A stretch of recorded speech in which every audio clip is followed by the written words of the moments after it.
Welcome to Trading Nation. I'm Courtney Reagan. Paul Hickey is joining us here today out with a new note highlighting the Treasury yield curve. Paul, thanks so much for being with us. Tell us what you found and, of course, what it may mean for the Fed's path forward on this very key day.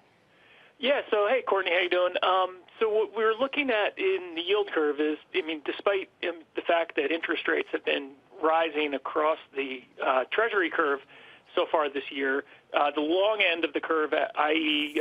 maturities out 10 years, haven't been rising as fast as shorter-term yields, and that causes the spread between those two yields, which is often referred to as the yield curve, to actually flatten.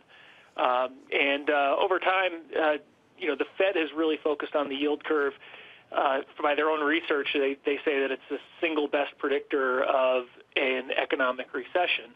While a flat yield curve by itself isn't bad, when it inverts and the yield curve, so the 10-year yield starts to yield less than the 3-month yield, that's when that's when the red flags go up for a potential recession.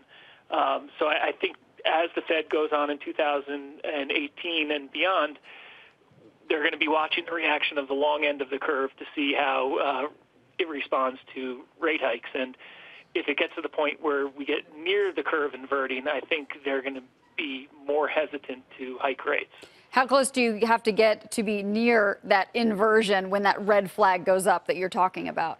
Well, so the red flag goes up when it becomes inverted, so when it's negative. But I think, from the Fed's perspective, right now the yield curve the spread between those two is a little bit over 100 basis points. But when you start getting into the mid-double digits and lower than that, I think the Fed's going to really face a decision because, again, by their own research, they say that the yield curve is one of the best predictors of economic recessions. And to say that and then to go and intentionally invert the curve, they just go down as intentionally, and if a recession followed, they just go down as intentionally causing a recession, which I don't think they would want to do, and that they would, which would make them again more hesitant to hike rates. Paul, in your note here, you say the current streak of 2,767 trading days without an inversion in the yield curve is the longest streak in history. So could that mean the future looks a little different than what we've seen in the past when it comes to the length of time before it inverts? Do we have to get really worried about those red flags, or is this time different? I think at this point there's still a lot of cushion in between where the yield curve is and a possible inversion. When we like to focus on these things, we always try and tie it back to the equity market. And what we found is that when you get the yield curve to get as current levels where it's this flat, going forward between this level and the time it becomes inverted, equity market performance is mixed. But the key is how fast does the curve invert from when it becomes this flat to it actually inverts. So if you have a really rapid period where you tend to see the curve flatten really quickly, it spells trouble for the equity market.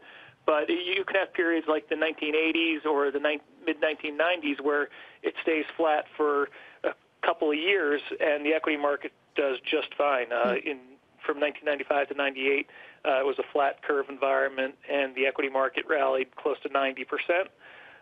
In the mid-'80s, it was another 3 years, and it rallied 30%.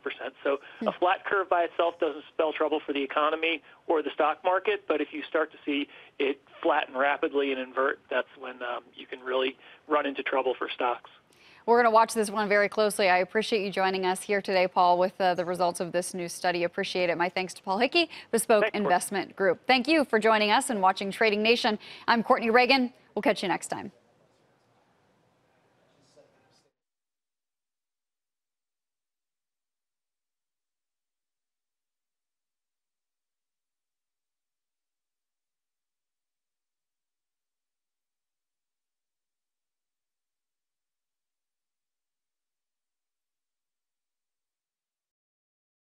Hey there, thanks for checking out CNBC on YouTube. Be sure to subscribe to stay up to date on all of the day's biggest stories. You can also click on any of the videos around me to watch the latest from CNBC. Thanks for watching.